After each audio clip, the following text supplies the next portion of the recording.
Great DLC builds on the sturdy foundation of the main game, enhancing the experience without trying to reinvent the wheel.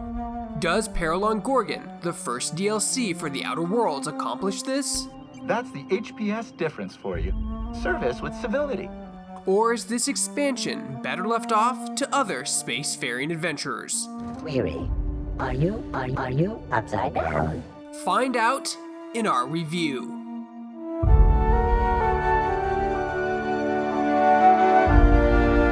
Peril on Gorgon kicks off any time after completing Radio Free Monarch in the Outer Worlds base game. After receiving a grotesque parcel, not a package, and talking to my crew, I was off to Gorgon to pay a visit to Ambrose Manor.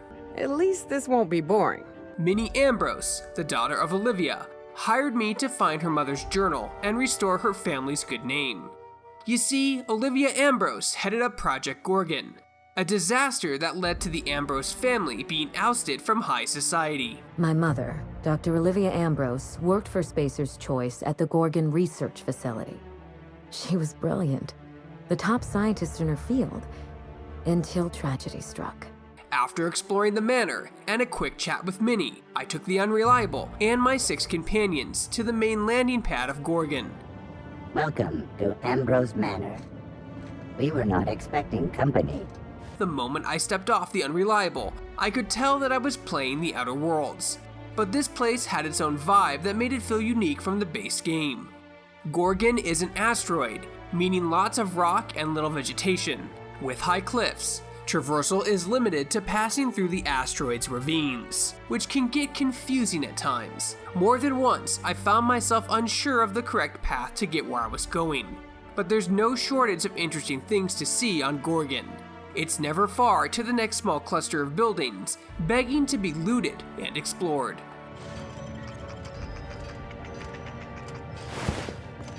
Before I could head out and conquer Gorgon though, I needed to visit Sprat Shack, a local bar where I was to begin my investigation. The Sprat Shack feels like a place I'd go for drinks, and I was quickly back to my pickpocketing ways, trying to snatch keycards and find side quests. Marauders outnumber the rest of us 10-1. Either they came from Gorgon, or something draws them here. I don't know which is worse. My time at the Sprat Shack got me properly rolling with the Peril of Gorgon's main quest, as well as a couple of optional tasks from named NPCs.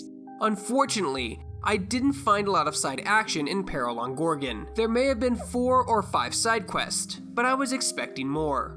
Maybe there are a few more. It is easy to overlook things in the Outer Worlds, given the complex choices and evolving narrative. But I'd be surprised if I missed a few, if any side quest, in my more than 25 hours with the DLC. We're all friends here, even when we ain't. Once I left the Sprat Shack, it didn't take me long to find a fight, and I could tell the enemies were a tad tougher than the ones in the base game. Still, just like the base game, I didn't find the combat difficult. I think I died once trying to ski down a cliff and land on some buildings I wanted to explore. This was on normal difficulty, so I'm sure I could have cranked things up if I wanted. But for the most part, combat just sort of existed. I've had quite enough of you! It was fun to try and stealth kill an enemy with a melee attack, or deploy the special moves of my companions, but the combat was always just an obstacle I had to overcome, so I could loot, read terminals, and look for secret pathways. That's not a criticism, the combat is fine, but for me, the focus of the Outer Worlds is the desire to explore, discover, and unravel the narrative through conversation options. Excellent deduction. I can tell I found the right man for the job. These systems are all fully realized in Peril on Gorgon. There's no shortage of terminals to read or conversations to have, which can be hilarious, but also paint a dark picture of Project Gorgon. Spacer's Choice was developing chemicals.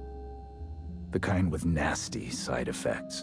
A system that doesn't feel fully realized is the weapon selection in Peril on Gorgon.